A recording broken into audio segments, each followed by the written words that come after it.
Our guest today is a personal trainer turned author and podcaster, and his name is James Smith. Hello, James. Thank you very much for having me. James Smith. Look, that's your real name. Real name. I've been following you for quite some time, actually, James. I know quite a lot about you, but never have I had the opportunity to ask, is James Smith your actual name? We can go deep if you want, really early. So I was born with the name Cian, so I'm adopted from Ireland. So there you go. We have gone deeper. Fuck me, dead. There was no inkling to ask why I would ask James Smith. I just thought, oh, that's quite, It's quite an interesting one. And James Smith, and oh no, it's not your real name, but it is your real name. I was doing my homework on you, and you're born in 1990, so I'm a little bit older than you. Excellent. So I was curious. You're a very difficult person to try and guess how old you are. I was like, is Joe Marler older than me or younger than me? And I was like, oh fuck, I'm older than Joe Marler. So Fuck, I'm older than Joe Marler. That's bad, isn't it? If you were born in 89, so I'm from the 80s, it was very difficult to have a baby out of wedlock in Ireland. So I got shipped over into the UK and given up to my family that I'm with now. I'm going to take this even deeper. Have you contacted your birth parents? No, I don't think it's really a good idea. I don't really appreciate the upside. And I think with like lineage and say like biological connections, I'd rather they went forward into having kids rather than going backwards into trying to find family members. So that's the way I like it. I think it could open a door to a lot of complications. And I don't think it's ever as straightforward. And I mean, it must have been a very difficult decision for a very brave woman 33 years ago. And I think I'd rather just leave it there than, potentially pop up. But I do think experiencing success in some way, I think she must have an idea of what name I was given. And then she must go, who's this blonde, mouthy prick online? And she goes, oh, he looks a bit like me. Looks a bit like my dad. There could be something like that. So yeah, I'm never sure if she's watching. Never in a million years did I think the opening of this episode would go down that. And I absolutely loved it. Yeah. We've already got an insight into our actual guest that we don't usually get. I've got other questions, Joe, as well. Have you? You can crack on. I'm an open book. No, because essentially it's meant to be about personal trainers, but it's not if the you've most got, interesting If you've got more topic. questions, go Tom. Go for it. How old were you when you found out you'd been adopted? I've kind of known all my life. It was one of those things that was kind of just ingrained to you. So there was never like 12 years old. By the way, we have something to tell you. Sit down, son. Yeah. So it was. I've kind of just always known about it, and it's one of those things I'm quite open to exploring because adoption rates are really low at the moment. They're getting smaller. I think the amount of paperwork people have to go through is becoming even more difficult. And I like to say that although in the first 20 years, I say openly, up until the age of 18, if there was a return policy, my parents would have probably taken me back. You could have him back. So I think people out there that are either bringing up a troublesome kid or have adopted someone who's like just an absolute menace that's 17 or 18, I'd like to say there is a chance they might turn out and straighten out in their 20s. I feel really slightly uncomfortable going, right, so gym etiquette. But this is the interesting thing, It's the appropriate first question that we've ever seen on a piece of paper.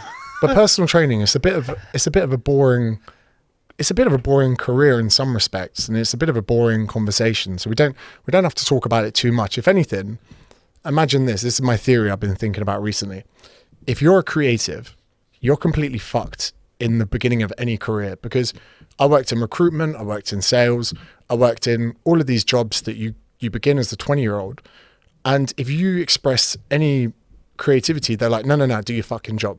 So many creative people are going into jobs and being suppressed by their bosses or their managers or whatever. And for me, when I became a personal trainer, it was only 5 years in, I realized I could express my creative side whilst doing that job. I think there are so many people that are suffocated in these like siloed professions because they haven't had the opportunity to express themselves.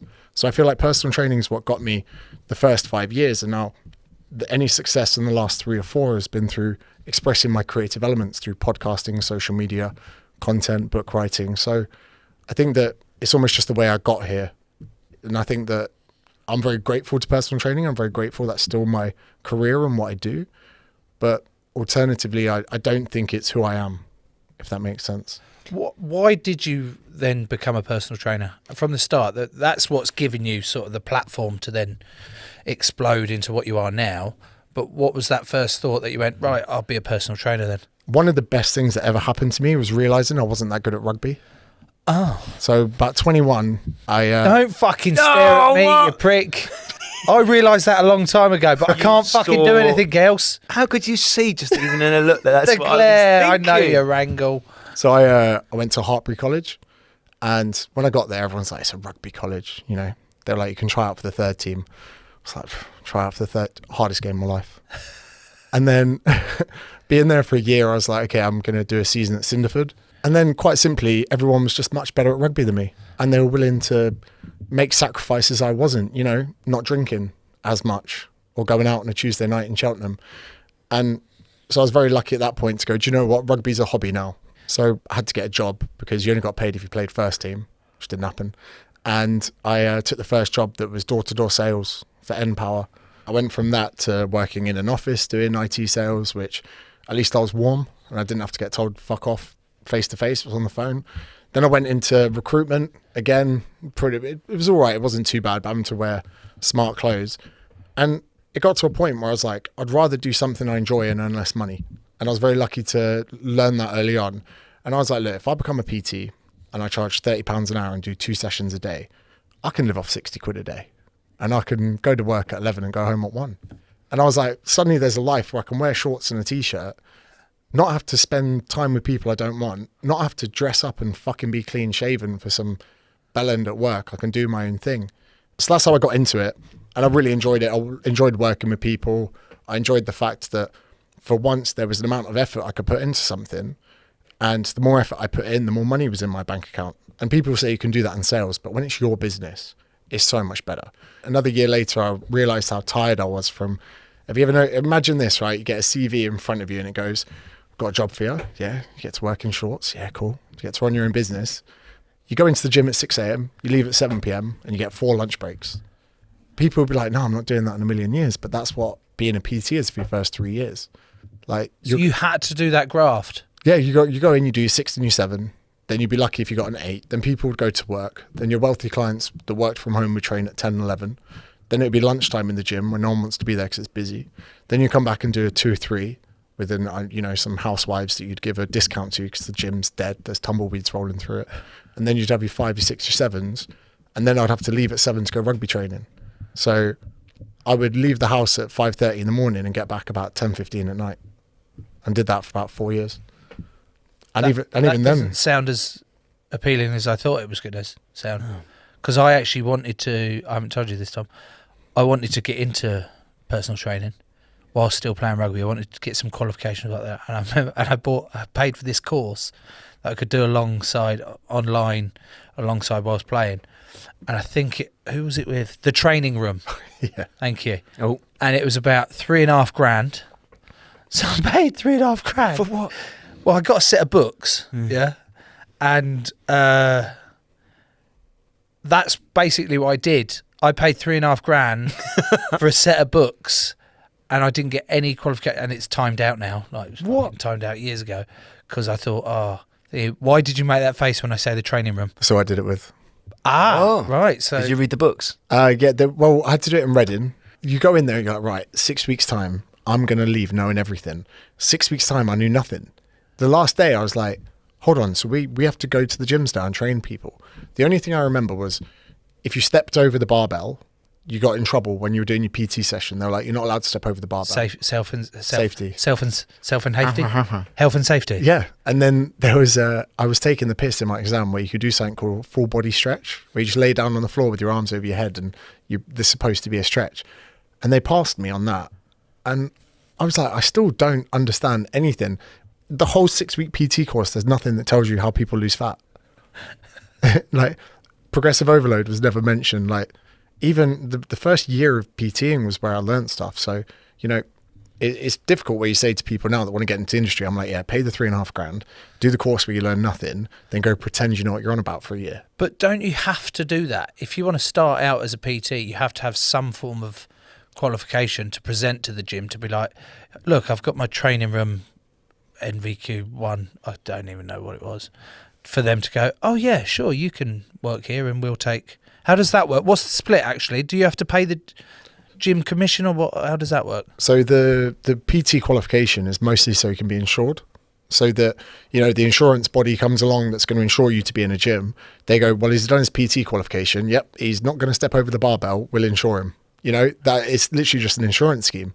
So I can imagine the underwriters of that insurance policy were like, training room, make sure these guys don't kill anyone, and that's it. So then I was looking at different gyms, and you know, you've got your like pure gyms who are like, yeah, you just got to work on the floor for a few hours each week. I think they do maybe 10, 15, 20 hours, I could be butchering that, for the gym, and you get free rent. So you got guys charging £50 an hour, then wiping down machines in the evening so that they can get their free rent. And I went to a gym in Bracknell where they were like, you've got to pay us, I think it was £360 a month for the gym rent, and then you can run your own business in there. And at first, there was only one other personal trainer in the gym. And at first I was like, oh, it's a bit of money. The guy will give you a couple months for free. And as I walked into this gym, I was thinking, I went to the manager, I go, have you got everyone's email addresses? And he says, yeah. I go, can you email them? And he goes, yeah. And before GDPR, he gave me 2,000 email addresses. So because I worked in recruitment, I blind carbon copied an email so they couldn't see it was to different people. And instead of writing a sales email, I said, hey guys, I'm a new personal trainer at the gym. If you see me around and you need me to answer any questions, don't be too afraid to ask out. Boom. I had like my first 16 clients before I'd even walked the floor. And all the other PTs like, how'd you get so many clients? And while they were going around trying to get people to take their headphones out, I just sent an email. Hang on. What do you mean take their headphones out? Because you got half a year of my career was going up to people going, you know, when PTs want to talk to you and you got headphones, yeah, they do this thing with a smile and they're like, and they mouth, they're like, take your headphone. Hey mate, so I've seen what you're doing there. Basically, I've got a couple of tips. If you've got 5 minutes, I'll take, this is what. Yeah, but that's easy for, say, me and you. Tom? What are you saying? That's easy for me and you to go, fuck off, mate, leave me alone. I kind of already know what I'm doing. Tom, what if James came up to you and said, can you take your earphones out so I can have a chat? What are you doing? Because... Oh, yeah. Well, less Jimmy. Okay. First thing, I wouldn't be listening, wouldn't have headphones in. Oh, why? I think it's quite antisocial. Secondly... Hang on, you think the gym's a social fucking room? So I wouldn't be having my headphones in. Number two, I wouldn't be in the gym because I've got my little setup at home, as you know, because we've talked about my little cheeky gym setup. Okay. One of the first things we bonded over, wasn't it? Like what items you need in your garage. Yeah, you had like 8 bikes. And I thought that yeah, was I did have a lot of bikes, yeah. hanging up. They're not even doing anything. Yeah. Okay, so you've never been part of a gym? No, I have been a part of a gym. But the PT thing, it's an interesting one, James, because in that situation as a punter, you feel slightly rude if you turn the PT down. If you say, no, mate, I'm fine, they look at you as if to say, I don't think so. Are you? Are you really? Well, this is why I started on social media, because I fucking hated these interactions. I despised them. I thought nothing I want more. Well, actually, if I was training, nothing I want less is someone to talk to me. Just fucking leave me alone. I'm listening to podcasts, listening to music. So I already was on a gym floor. I had 10, 15 clients from the email, and I refused to walk the floor. And I was like, there must be another way. So I was like, okay, every time a client asks me a question, I'm going to write it in my phone. I'm going to make a bit of content on it that night. And my first year on social media, I got 800 followers from posting every day on Facebook. My second year, I got another 1,200 and got to 2,000. So in 2 years, 600 posts, I got to 2,000 followers. And I was buzzing because I have more followers than my rugby club, Reading Enzians, in like Nat 1 now. I was like, oh, you know, I'm kind of more big time than my rugby club. So I decided to get into social media just so I didn't have to talk to people on the gym floor, so that I would have a more organic lead where someone would message me and go, oh, where do you train? And I go, I'm at this gym in Bracknell. They'd come in, we'd do a consult. And that was my way of getting people in the gym. I never wanted a big following. I never wanted to like get a blue check on Instagram or any of those things. It just kind of got carried away from me not wanting to go up to people and interrupt their training sessions. Talk us through that process then. So Tom's messaged you. Are you on Instagram? No. Twitter. Okay, Tom. Okay, somehow Tom's messaged you saying, "Oh, hi James, where do you train? I'd like to." And you've invited him down. He comes down to that gym in Bracknell. Do the consult on Tom, nice, if you can. Tom, you've got to give honest. What do you mean honest? Do an honest chat for me. Just be you. Okay. So, Shoots, James. What can I help you with? I'm fine, actually. I've got quite a well-established... No, What? don't Sorry. fucking ruin it. You said be honest. Okay, pretend you're. Okay. You got a wedding. You need to go to, and you're my size. Okay, I'm glad you asked, actually, because I'm going to a wedding and I'm looking a bit breasty. Fucking teed it up. Absolute. It was. I'll make it easier. Like in essence, I knew from sales how a sales conversation should go, and the best example is a chiropractor. Right? They know you have a problem, or you wouldn't be there. Then when they come in, they go, "Oh, what's up?" And you know they've got a bad back, and they go, "Oh, I'll tell you what, we're going to get an X-ray. It's only going to cost you 50 quid." So you get the X-ray. They come back, and then they show you what's wrong, and then they tell you how much it's going to cost and how often you have to come in. And then every time you're like, I'm in an hour in, they go back to the X-ray and go, these discs though. How old are you? Oh, I'm 20. These look like 40-year-old discs. If you don't get... So you used to X-ray everyone? No, I'm saying that's the sales process. So So if you're a personal trainer, you bring them in, you understand their pain points, you then present the solution, what you think you want to give them, then you might give them like a reason to believe your solution. And then ultimately you present back to them their pain points with the solution, tell them how much it costs. And my reason to believe was always, if you don't think my personal training is worth twice what I charge you, I'll refund you at any point in the first month. So then I'm now taking away their ability to leave without paying or committing. So then I was like, look, if at any point you don't like it, I'll give you your money back. No one's really able to walk away from a sale like that. So then that would be the process. And then I just would have to really make sure I delivered a good level of personal training, or I'd have to give them the money back. And that also alleviates any anxiety they have with their problems or whatever. So that was it. And here's something that's crazy, right? Most personal trainers are doing their job because of the way they look. They're not empathetic. They don't do their research. They don't remain up to date on relevant topics. A lot of them are just people that put minimal effort into looking good topless.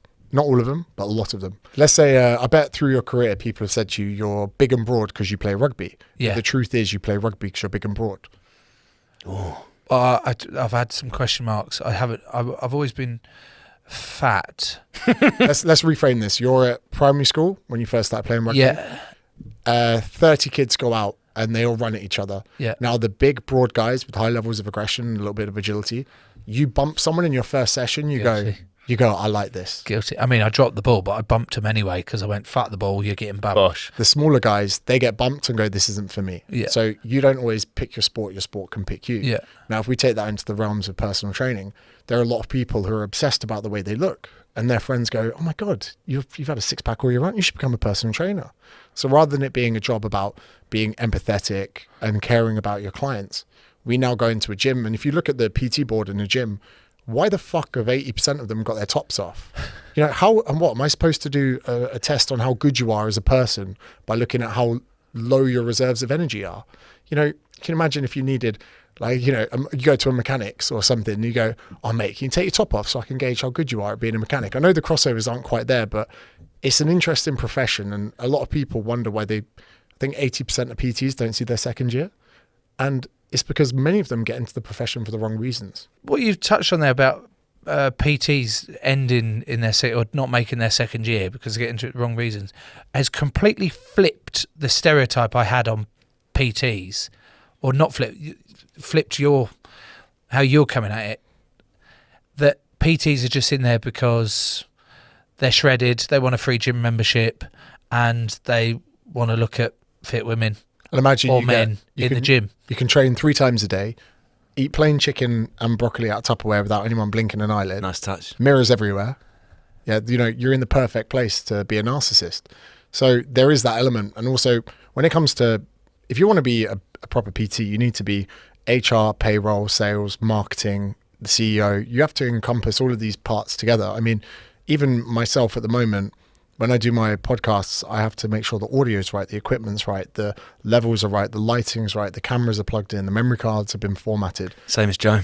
Yeah, you know, same, very hands-on. Did it all before you got here, mate. Social media, editing, captions, then like there are so many parts of a business that you need to operate. And when I was on the gym floor, I had to manage my diary, make sure people are on, give them a text beforehand, do the admin.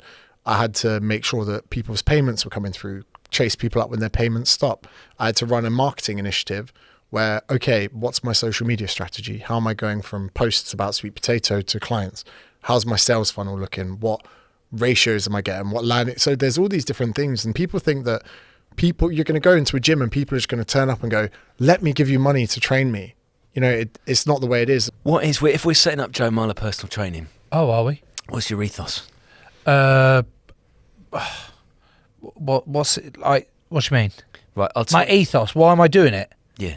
I'm doing it because I want to make you. What do you want? I'll be like, well, what do you want to do? I I like can this provide already. you a service of. You want to slightly modify the way you look. You're not happy with the way you look. I can't work miracles. Oh, I can probably shave some of that there and patch it back on there, deal. Yeah. or you can have some of that. Or you want to feel better about yourself. You want to get fit and healthy. Actually change your lifestyle. That sort of vibe. It's not just about. I don't think I'd offer. Oh, do you just want to come and do some curls? Do you know what I mean? Would you use your own physique as part of your sales pitch? Would you like a hunchback and a bulging disc with a label tear in your hip and an ankle that clicks every 30 seconds? Are you going vesty? Always a vest, but not Not the stringy. the beater. stringy, just Cutaway? the arms, just the arm. It says he's Side- formal, but he's here to side party. boob. The side boob will fall out Oh, yeah. too much for me, and the armpit hair. No one wants to see that. So I'll just have the sleeves slightly longer than the shoulder and cut down there. And one of my rules in the gym would be that you're allowed to spit on my floor. Really? It's not hygienic, but it's the classic spit and sawdust. And you can bring your own sawdust. Perfect. Gym etiquette, way back to the start of the thing, gym etiquette. Have you got any knowledge of any gym etiquette, Tom? Yeah, my no-nos, obviously, as I say, I use my garage gym, but in the times when I've used gyms, Joe, mirrors generally a bad idea because people look at themselves while pretending not to look at themselves. They do the little casual glance. The other one I would have as a no-no is the noisy lift of the lifting weights like that. Okay. What about you? Okay. James, what do you think about that mirror comment that he's made? So a mirror's a no-no in the gym. I quite like mirrors for the narcissistic side of myself, especially if you get a sweet pump and you're like, oh, you know, you could look at it and go, this is why I'm here. And then sometimes if I squat in gyms like S&C gyms, there's no mirrors. I kind of, you know, what am I supposed to look at? The noises though, this is a very good point. I mean, I've seen people lift twice their body weight without making a noise. They don't let a peep out. And I kind of give them a little nod. I'm like, good man. I don't think, controversial opinion, I don't think people should be maxing out weights. If you're having to go, like when you're maybe lifting weights or doing something else, not many people need to go to that height of performance. They don't. You know, if that's the noise you make lifting it for once, drop 30% and do it for 5, mate. You know, don't be that guy. People seem to think that they need to fail every lift and every set. A lot of people don't realize that, you know, you should be cruising through your workouts and seeking progression in areas. I don't even think 80% of listeners should be doing a 1 rep max. You know, just relax. You're training your ego, not your body. And people can just stay in even spotters. I have a problem with people being spotted a lot of the time. 80-90% of all gym goers should not be lifting in the zone where they might require a spotter. You know, we now know that especially if you want to grow muscle, lifting a lighter weight for 20 reps opposed to the heaviest weight for 5 reps, you're going to get a very similar response. So just relax, guys. Chill out. Leave a couple reps in reserve. Don't be a hero. What about guys that sit on their phones? Fuck me. Now, this might be controversial for you, James, because clearly you're... I think that well, what's annoying is if you were to really observe a gym with the fly on the wall, the people that are taking 3-minute periods between their lifts are usually the people that know what they're doing. The people that I always say you have people that are training, people that are exercising. So people that are training have a method. They go in, I'm sure in your camps of like England training, guys, you're going to go in, do this, get out. And often your training sessions look a bit shorter than what you'd expect. You're like, is this it? But then you're fucked at the end. People that exercise just kind of go in to rev their engine a bit. Oh, I'm going to run on a treadmill for a bit, do a bit of this, do a bit of that. And you do see the people that potter between equipments, not knowing what they're doing, lift a bit, drop that, cool. So I think that... How the fuck? When you have to do an induction to get in the gym, how the fuck has someone cleared them to say, yeah, you know what you're doing, when you clearly fucking walk around the gym not knowing what you're doing? 100%. But then my first year of a PT, I didn't really know what I was doing. Right. So I would put my hand up and say I'm guilty on that front. So I think that if people want to chill on their phone or be on Twitter, whatever, but get the fuck off the machine, right? You do your shoulder press, nice one, bro. Now move out the way, especially if you've got headphones on. If you lock eye contact with someone, you can use that in between to communicate. I've got 3 minutes rest. Do what you like. Wipe it down, you dirty fuck. But, but the gym's a weird place. People don't talk to each other anymore. The only conversation that happens is if you want someone to move on, you ask them how many sets they've got left, and it's always one. You got much left on that? Just one, mate. And they're off. Even looking at people in the gym now isn't like allowed or anything or communicating. So yeah, people on phones can be annoying only if they're hogging. What about gloves? What's your views on gloves? Absolutely not. No gloves. No to the gloves. I like a glove. If you're I fucking knew you'd like a glove. I knew you would like a glove. if you're a hand model, I'll allow it. Look after them. Yeah, I mean, there's like grip assists you can use if you've got bad grip, but the gloves is one that's a little bit funny. Well, you have the CrossFit guys, the ones that headband, lifting belt. There's a time and a place for it. So no gloves, no equipment sharing. What about curling in the squat rack? What is this? Why can't you curl in the squat rack? It is a bit frowned upon because there's so many people could do in a squat rack. And again, squat racks are really intimidating because people, it's a really intimidating squat rack. It's actually to help people, especially, let's say you've got a woman who comes into the gym, her legs are too strong to be lifting 30, 40, 50 kilograms. She needs 60. But there's no way that woman can get 60 kilograms from the floor to her shoulders where it needs to be or on her back. So they need the squat rack to make their life easier. So when you've got someone bicep curling in there with a barbell, they could be doing that anywhere. They could be doing that in the car park. But there's a specialist bit of equipment to help people with very strong legs remain safe. And it's being hogged by someone training their arms. So, that's why it's frowned upon. A lot of the time you're like, get the fuck out of that part of the gym. You don't need to be there. What are the other big things that really fuck you off? I know you're a very opinionated man, but in the gym, what are the ones that you go, what the fuck are you doing? A lot of the time it has to do with personal trainers. I don't like it when personal trainers make their client a show pony for their social media, where they're like, right, okay, we're going to be doing this, this, and this, where it's quite obvious they just want to record their client to try and get views on Instagram or on Reels. I don't like squatting on a Smith machine. The bar, lock it in and out. The squat variations you could do are very advanced on that, but people mistake it for being a novice piece of equipment, and it can actually be quite dangerous because you don't move in a straight line. Any movement you do in the gym, the bar remains over the mid part of the foot, and you can't avoid that. And if you were to have bad mobility, when you go to sit in a squat, there's a point where you just stop, because if you went any deeper, you'd fall over. When people use Smith machines, that becomes an issue. People have actually also slipped. They mistakenly think they're really strong because they're on a Smith machine, so they put loads of weight on it, and people have slipped before, and it's come down like a guillotine, like broke their backs and stuff. Some of the videos out there, mate, of gym fuck ups, gym fuckery. Actually, I think it is on Instagram or something like that. It is unbelievable, and it still makes me wince when someone loads up a leg press machine and they're fucking loaded up super heavy, and they're fully extended. Oh, I can't even fucking say it. They fully extend, and their knees go the other way than they should. Oh, not even seen it. Really, I like that one. It's hideous, fucking hideous. And I think that people need to really respect lifting heavy, but seek progressions as other ways. So let's say I give you a program and 5 weeks in, you're really adapting to it well and you're getting stronger. Let's look at other things apart from adding weight. And I get shit whenever I comment on this online. I'm like, hey, we can implement a pause, do a 1 1/4 rep. We can, change the angle. We can, change how gravity works on it. People go, what do you know? You're fucking small. And I'm like, cheers guys. I'm out here trying to maybe save you an injury or maybe mix up your periodization to benefit you. And I took steroids when I was younger. I took anabolic steroids when I was 24. How did that go? I was fucking amazing. And why? I wanted to be accepted as a personal trainer. I wanted to. And you thought that at that time, that's what the industry was looking for. I looked at all the top guys in the industry, the ones who were speaking at Body Power, the ones that were, being asked to come and, I'd do this event, the one sponsored by PhD at the time. And I was like, these guys are all jacked and swole. And I was like, they're either incredibly smart or on steroids. I'm neither of those things right now. So let's do one of the two and see how we go.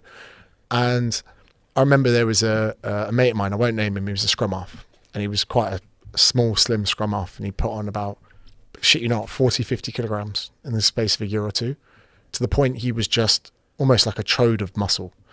And so I messaged him. I go, I want to get some steroids. He goes, cool. And I'm very grateful that he could have sold me 2 vials of testosterone, which would have been cheaper than a tub of protein. But instead he goes, look, this is how much it costs for the testosterone, but you're going to need post-psychotherapy. We're going to need to give you breast cancer drugs. So tamoxifen, Nolvadex, Clomid, something called Pregnal, which is what they give to boys when their balls don't drop. So you're going to have to inject that when you finish to get your axis of communication between your brain and your testicles. None of this put you off? No.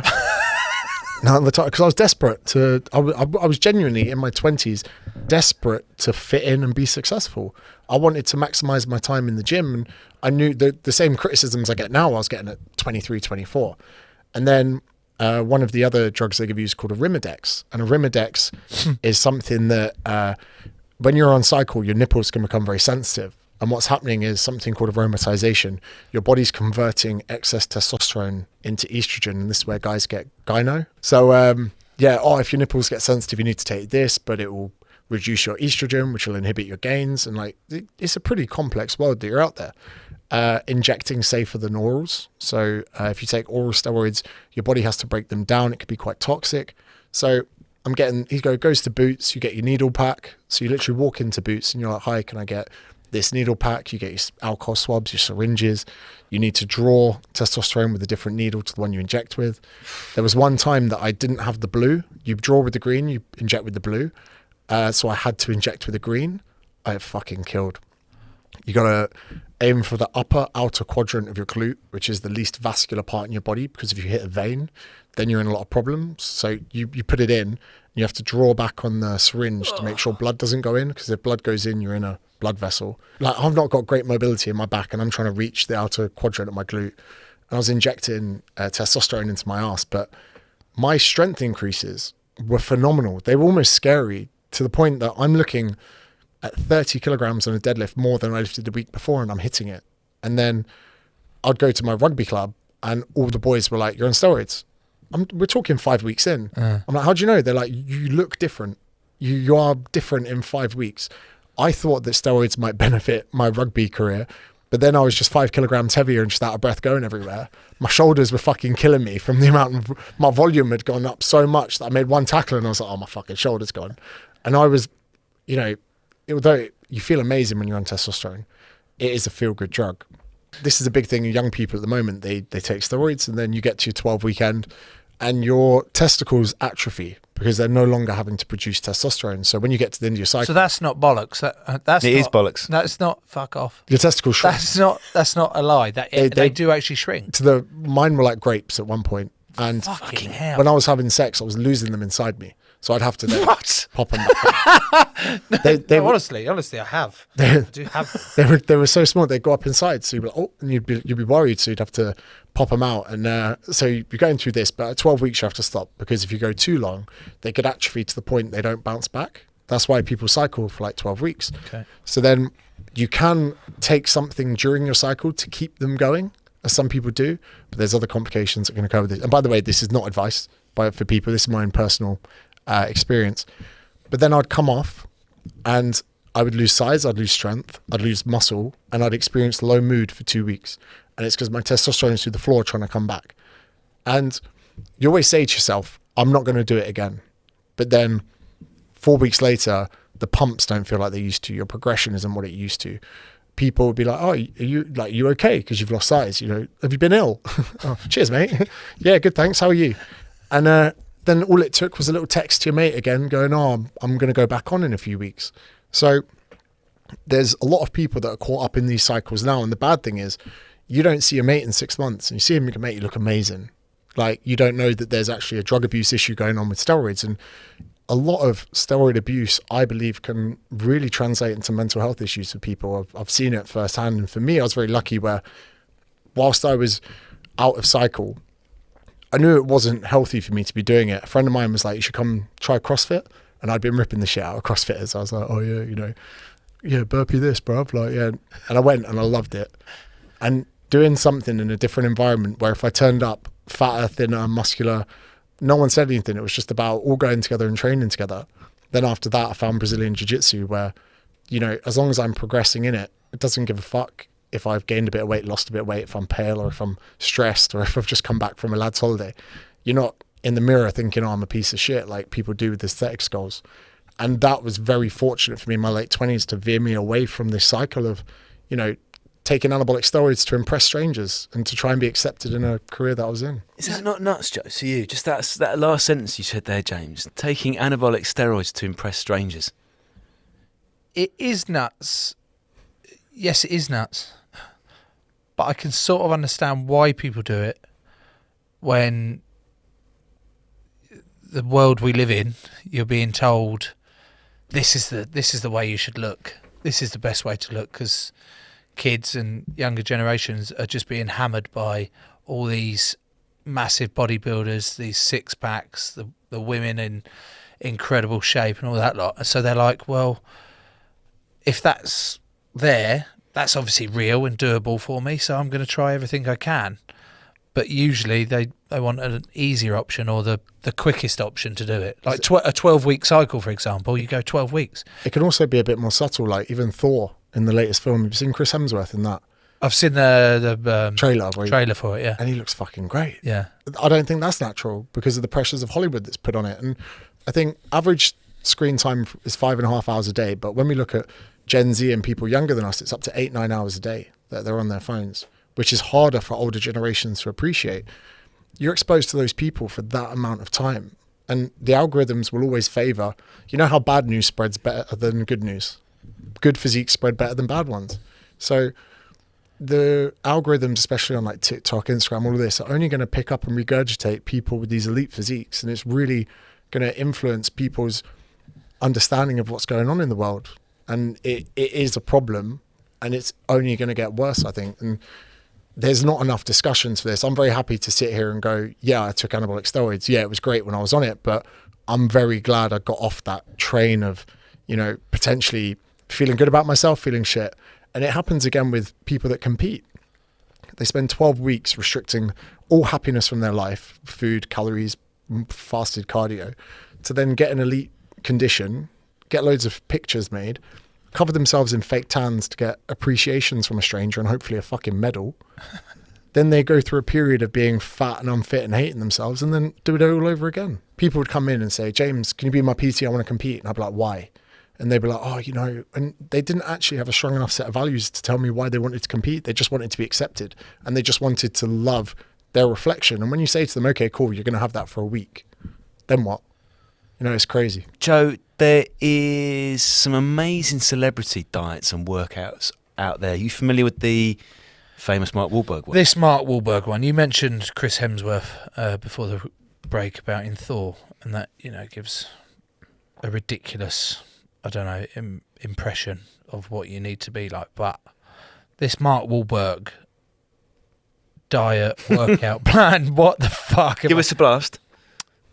This cannot be right. Is this the truth? Fucking 2:30 a.m. wake up, 2:45 prayer time, 3:15 breakfast at 3:15, 3:40 to 5:15 workout, 5:30 post workout meal, 6 a.m. shower, 7:30 golf. Fucking hell! Oh, actually, that's quite nice.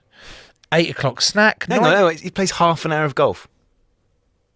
Yeah, it does. Yeah, just half hour, just two holes.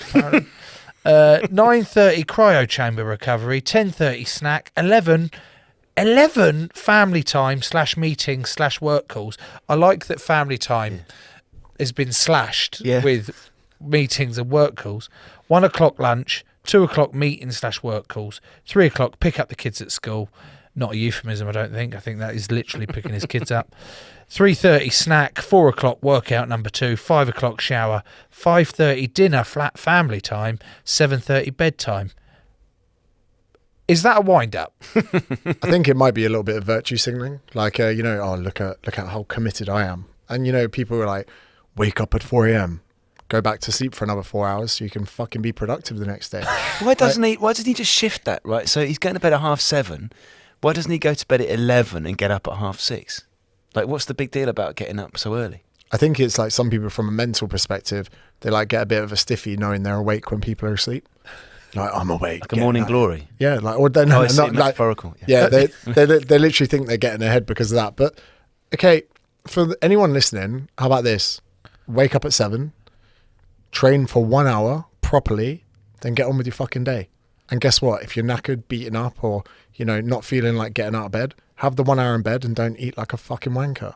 You know, It's a good post to that. yeah, and for so many people, it's crazy. We've got stressed, overworked, underslept individuals with poor nutrition thinking, let me get out of bed an hour earlier and do a HIIT workout or do a spin class. And you're like, this makes your life worse, not better. You've just become more stressed, more tired, and more underslept. Throw in exercise at the equation, doesn't always equal a net benefit result. And I don't, you know, even like The Rock and their training regimes, like these, Rock as well.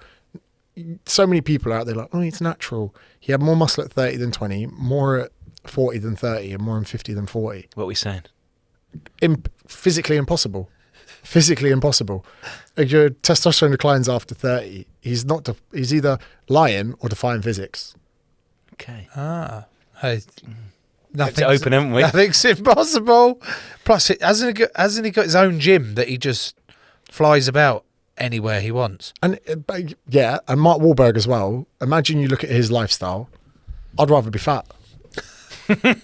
I'd rather be fat. If that's your daily schedule, you're kind of going, fuck this. How many days could you keep that up, Joe?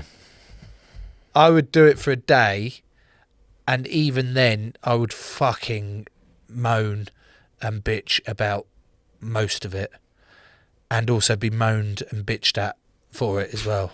For going, you've actually scheduled in family time. You've scheduled, oh, thank you for the half-hour slot you've given us. Same as the golf. So, yeah, that's a bit weird, that one. That is a bit weird.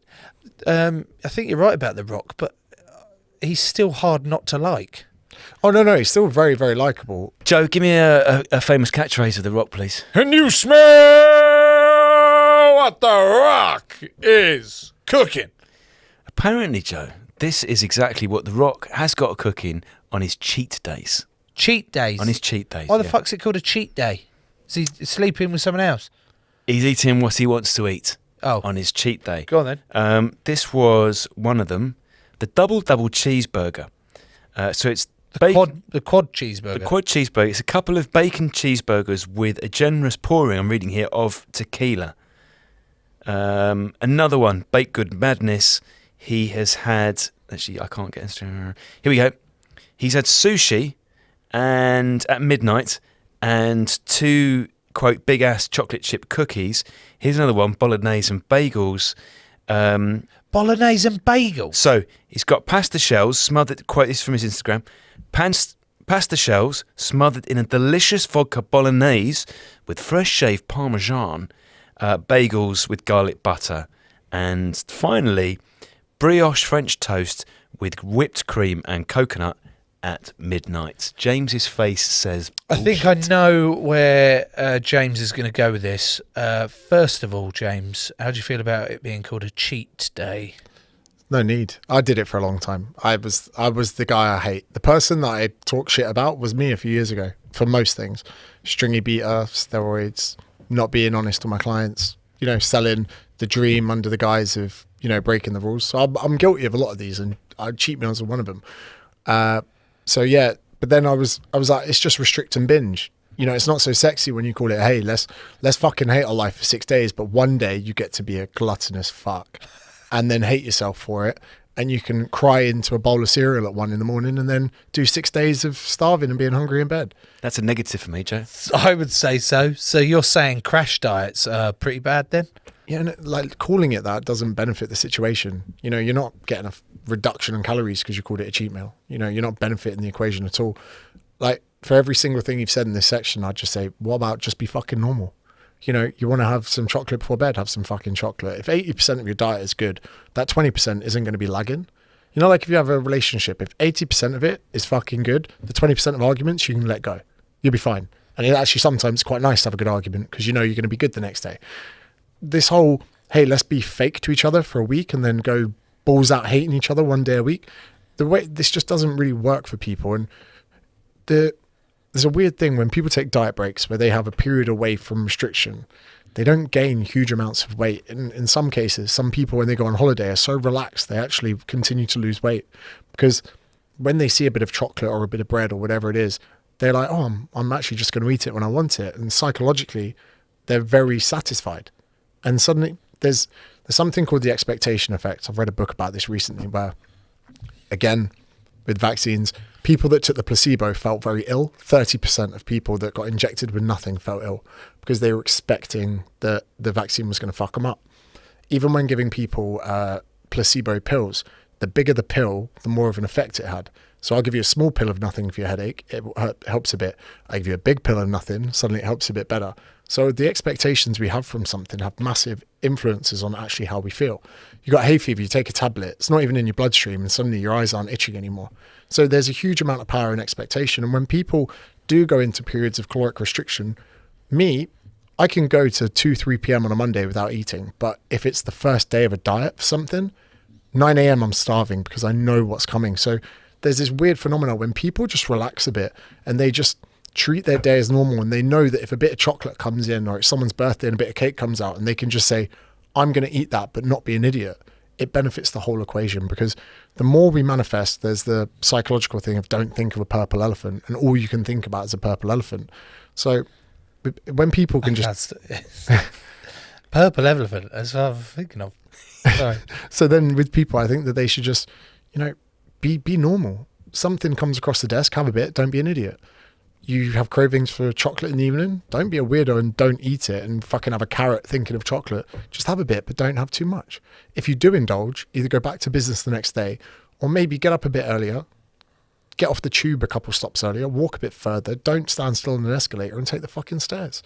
Like, that to me, when people go, oh, what do you think about cheat meals? Is that good for me? I think there are so many other health-seeking behaviors people can have that don't revolve around having restrict food. What's the worst? What was it that Atkins? What's the worst diet fad that you think out of all of them are like, who the fuck has come up with this and said, this is what we should eat? There are so many. And what I would love, I'll give a 1 minute little media training clip that helps people understand. On the left, we have people, yourself, myself, anyone we know, family members. And on the right, we have, let's say, a calorie deficit, which is how all fat loss occurs. There's no one that's lost fat in history without creating an energy deficit.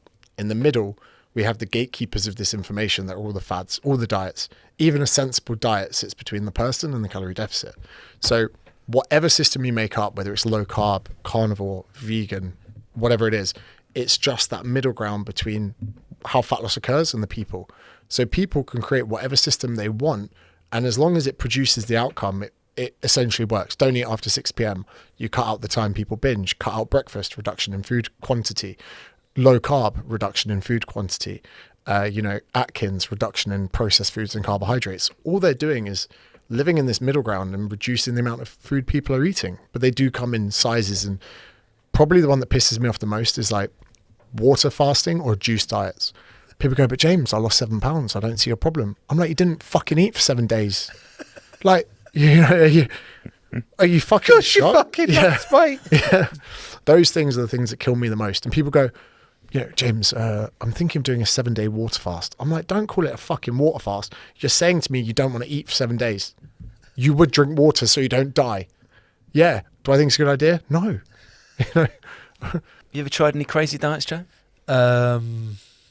Not crazy. No, I don't think I have. I think the toughest diet I've ever had was actually the reverse. Rather than losing weight, we lost a second row in a tight head at Quins, James Johnson and Ollie Cohn, both of which averaged probably about 23, 24 stone, and that's on like a light day. So when we lost them, they moved, one retired and one moved clubs.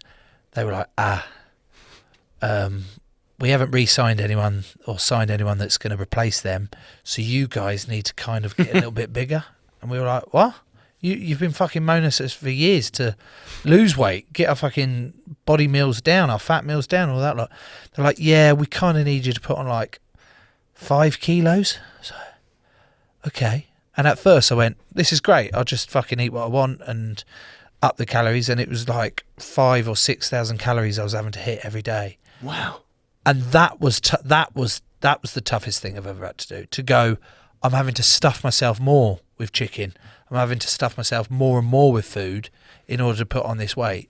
And I was like, oh my God. Got up to 127, 128. Couldn't fucking move. I was like, well, what's the point in that? They were like, well, at least you're heavier now, for the scrums and that. For that bit of gravity. I was like, I can't move. They were like, yeah, okay. And after a couple of months, they were like, we think you should lose some weight now because you're not moving particularly well. I fucking said this to you earlier, you twat. BMI. Is that something to listen to? I had a letter come home. Well, it was a few months back. About my 6-year-old daughter saying that her weight to height ratio was above the norm, and here's some recommendations of websites for diet and websites for exercise, for clubs for exercise. And when I opened it, first of all, I was like, oh God, okay, now how am I going to show my wife this? Like, she's going to lose her nut that someone's calling a 6-year-old overweight. So she said, what's that? I said, nothing's fine. So then I did show her, and she went, what the fucking fuck is that? There is nothing wrong with Maggie. She's just a little bit bigger than, it's not like she's thingy. But it was because the scale of her height and her weight wasn't the norm on the BMI scale. Is that actually legit? It's an interesting one because a lot of people straight away go, no, this is bullshit. It doesn't have any relevance. But actually the main counter argument is using the England rugby team, where every single member of the England rugby team is obese or clinically obese, where in hindsight you go, actually they're athletes that represent their country at the highest level. Who the fuck are you calling them clinically obese? But the majority of the nation are not England rugby players. So it can be, across general populations, a good predictor. So it's almost like the PG way of saying to someone, their intention probably isn't to say to your daughter that she's overweight. It's probably to maybe 5 or 10 people in the class who are overweight that got the same letter to say, look, to those parents, your kid is overweight. Their type 2 diabetes, didn't used to be an issue with kids. It used to be called adult onset diabetes, but because the amount of teenagers getting it, they had to change the name. So there are a lot of concerns. There is a lot of pressure on people. And when they're looking at pamphlets, the amount of politically correct bullshit that, fucking going through schools at the moment, we could have a whole new podcast on it. That is their way of saying to people, the good news is you can open that at home and go, fuck off. Her dad's an England rugby player, so that's my counter argument to the BMI. But to some people out there, and again, I'm not saying that, your kid's fat, help them out. There are socio-economic issues. There are family issues. There are people working night shift, fucking working hard to keep the lights on, let alone trying to manage the dietary interventions of their kids who are getting fed shit at schools. And 50p might go further at the tuck shop than it would in, getting some proper food. So there's a whole myriad of issues there. But unfortunately, BMI is a good predictor for normal people. And it's a tool that doctors can use, which again is another tricky one where you got 5-10 minutes with someone in a surgery before they're in and out. They can go, oh, well, for this height, this weight, you are, rather than going, oh, fucking look at the size of you. Oh, you're the size of a fucking house. Oh, don't sit on that. That'll break. Is their way of going, okay, we'll reduce that on the BMI. And instead of making it just about weight or just about circumferences, I think it is a way they're trying to, be gentle with people. And for some people, they do need that gentle approach, but for other people, they don't. Here's one for you, Joe, because I know you have got a lovely home gym and you enjoy working out in your home gym, often listening to Paul Simon's Graceland. What is It's a fantastic song. It is an amazing song and album. What single bit of equipment you've bought do you use most, and which bit of equipment have you biffed off, never used again? My favourite bit of equipment that I've used is my barbell. My barbell, I can do pretty much all that I need to do with that. Different exercises, lowers, uppers, you name it. Perfect. Complexes, it's fine. It's my barbell. I treat it nice. Because it's a garage and it can get, temperature come and go. I oil it up. Give it a little rub down every time I finish with it, and I really take care of it. Me and my barbell, I've got a connection. Unlike the cross trainer that I've got in the next garage next to it, which I thought, I'm going to make like a little cardio room that I'm going to do for me. I thought I'd buy a second-hand cross trainer because get that sweat on. Not been used, not once. A very, very expensive thing, and it's mainly because cardio. Don't like it. just doesn't go well with me. No. You know, moving too much. I like the weights. Is there anything you haven't got in the garage gym that you would love to add? Let's say that space is not an issue and some gym manufacturer is going to sort you out financially for it. Which bit of equipment you've seen anywhere in the world would you go, yeah, I'll have that?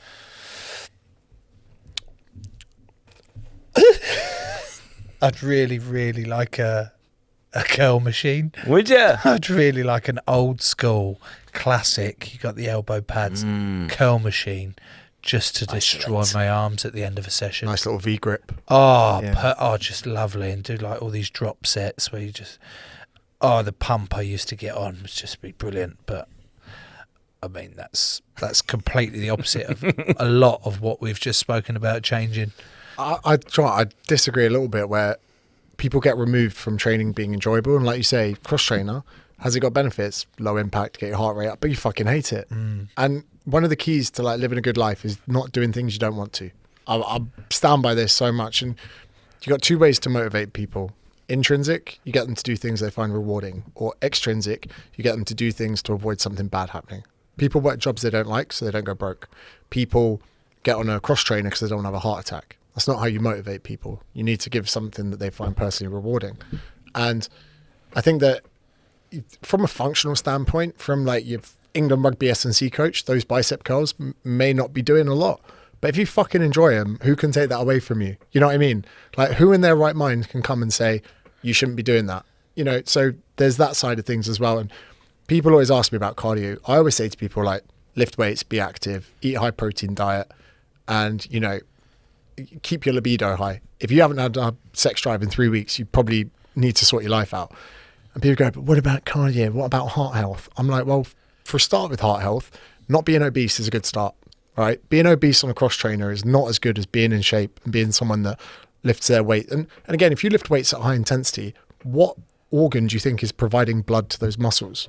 So, you know, I hate this way that although being cardiovascularly, if that's a word, fit is a great thing for our health, it's not the be all and end all. And doing cardio on top of a shit diet, sleep deprived and being stressed is like spitting on a house fire to put it out. It's not enough, you know. So like with that in mind, I think it's great that if people can manage the other aspects of their life, they don't need to be doing strict cardio. Just be a weapon, you know, be good at what you do and don't do things you don't want to enjoy in your training, or you're not going to do it long. James, I had an idea of potentially what this chat would be like before having the chat, and you've struck me as a much calmer and more measured character that you were perhaps a couple of years ago. Has that been something is that something you recognise now, rather than originally when you first made it big on Instagram and fuck this, fuck that, you know, getting that little snippet out there because you needed to get the attention? Is that something you recognise now that you've purposely done, or you've changed? Your experiences life have changed you? Yeah, I think that emerging is the hardest bit, building the momentum. I mean, the first, like I told you, first year 800 followers on Facebook, second year 1200. Like those years were really difficult, and it was always like trying to claw my way out. And I did have to be brash, facetious, controversial, and kind of now like a snowball going down a hill. Now I feel like I've generated enough momentum to move. Like now I do need to probably be myself more, a bit more calculated. And also I do feel sometimes quite bad putting other people down to raise myself up. So there is definitely that. I think that I'm maturing as a person as well. You know, I've probably got to start thinking about my future a bit more. And I suppose now a more important part is what kind of message I'm leaving and the example I'm setting. Like I never really appreciated that before. You never really thought that people looked up to you, because this has all just been a weird thing to me that I've just seen a number on a fucking app change. That's it. But now I'm appreciating that it's not just a number. There are real people that can really benefit from what I'm doing. And maybe, you know, I do have to be more calculated, measured, and in some respects more sensible, but not too much. I think it's great. I mean, I've followed you for a while and I enjoyed you from the start, but meeting you in person today, hearing how you speak, hearing the ideas you've got, and I just really enjoyed talking to you. If you want to listen to more of James, then he's got his own podcast, James Smith Podcast, originally named, as well as ours. Why didn't we should have changed ours.